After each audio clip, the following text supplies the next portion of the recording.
আমি শ্রীরামপুরের ভোটার, শ্রীরামপুরের বাসিন্দা। 15 বছরে একদিনের জন্য আমি কল্যাণবাবুকে আমার বাড়ির সামনে ঘুরতে দেখিনি, হাত জোর করে ওই ভোট ছাওয়া ছাড়া, ভোটের আগে হাত জোর করে ঘোরা ছাড়া আর কখনো আমার এলাকার কোনো সমস্যা তোনাকে আমরা পাশে পাইনি।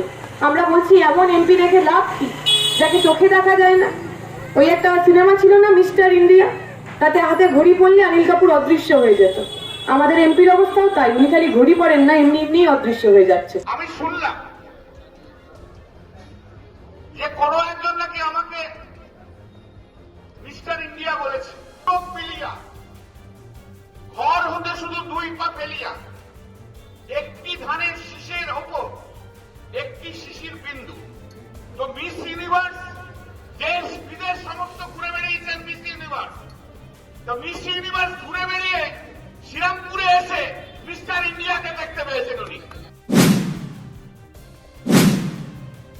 কারণ সাধারণ মানুষ জানেন তার বন্ধুকে, সাধারণ মানুষ জানেন তার দুঃখ দুর্দশায় দুর্দিনে কারা তার সঙ্গে থাকে। 15 বছর ধরে আপনার আমার যিনি এমপি, আমি শ্রীরামপুরের ভোটার, শ্রীরামপুরের বাসিন্দা। 15 বছরে একদিনের জন্য আমি কল্যাণবাবুকে আমার বাড়ির সামনে ঘুরতে দেখিনি, হাত জোর করে ওই ভোট ছাওয়া ছাড়া, ভোটের আগে হাত জোর করে ঘোরা ছাড়া আর কখনো আমার এলাকার কোনো সমস্যা তোনাকে আমরা পাশে পাইনি। আমরা বলছি এমন এমপি রেখে লাভ কি যাকে চোখে দেখা যায় না। ওই একটা সিনেমা ছিল না মিস্টার ইন্ডিয়া, তাতে হাতে ঘড়ি পড়লে অনিল কাপুর অদৃশ্য হয়ে যেত। আমাদের এমপির অবস্থাও তাই, উনি খালি ঘড়ি পড়েন না, এমনি এমনি অদৃশ্য হয়ে যাচ্ছে। আপনি তো কিছু দেখেনি, না দেখে না জেনে হঠাৎ করে এসছেন বলে যাচ্ছে। আচ্ছা, আপনি বালিতে জিততে পারলেন না কেন বলুন তো? 2021। আচ্ছা, আপনার মাকে নিয়ে আপনি তো বেরিয়েছি প্রচারে, 3 বার পঞ্চায়েত সমিতিতে হেরেছিল না? আচ্ছা, গত জেলা পরিষদে আপনি তো প্রচার করতে বেরিয়েছিলেন আপনার মাকে নিয়ে, 25,000 ভোটে হেরেছিলেন তো? আপনাদের মনে আছে যে আগে সিপিএম এর কমরেডরা ভিয়েতনামে বৃষ্টি হলে রাস্তায় রাস্তায় নেমে পড়তো চাঁদা তোলার জন্য কৌটো নাড়ি? পড়তো কিনা? হ্যাঁ কিনা? মনে পড়ছে সেটা?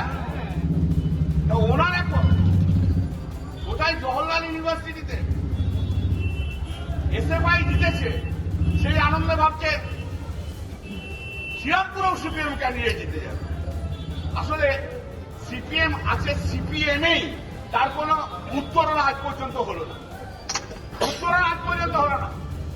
জবাব তো দেবই, আমি না, মানুষ আপনার কথার জবাব দেবে, মানুষ জবাব দেবে 20 মে। কিন্তু 4 জুন কাউন্টিং শেষ হওয়া পর্যন্ত থাকবেন কিন্তু, সার্টিফিকেট আমি যখন নেব তখন পর্যন্ত থাকবেন কিন্তু। একবার মিস্টার ইন্ডিয়াকে দেখে যাবেন না?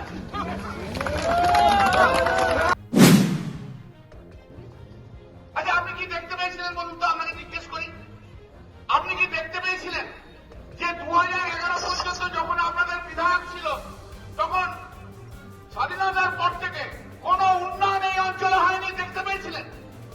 আপনি কি দেখতে পেয়েছিলেন যে আপনার বিধায়করা এর আগে যত বিধায়ক ছিল তারা এই ডোমজুড়ে, এই চাঁদপাড়া, আনন্দনগরে গণতন্ত্রকে হত্যা করেছিল? সেটা কি দেখতে পেয়েছিলেন?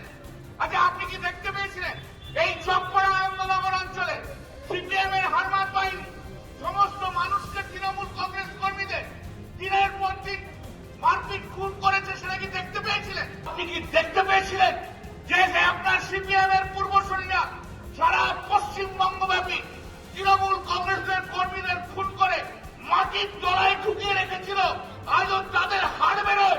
আপনি কি দেখতে পেয়েছিলেন? আর 2011 থেকে ফাঁকা করে দিয়েছি।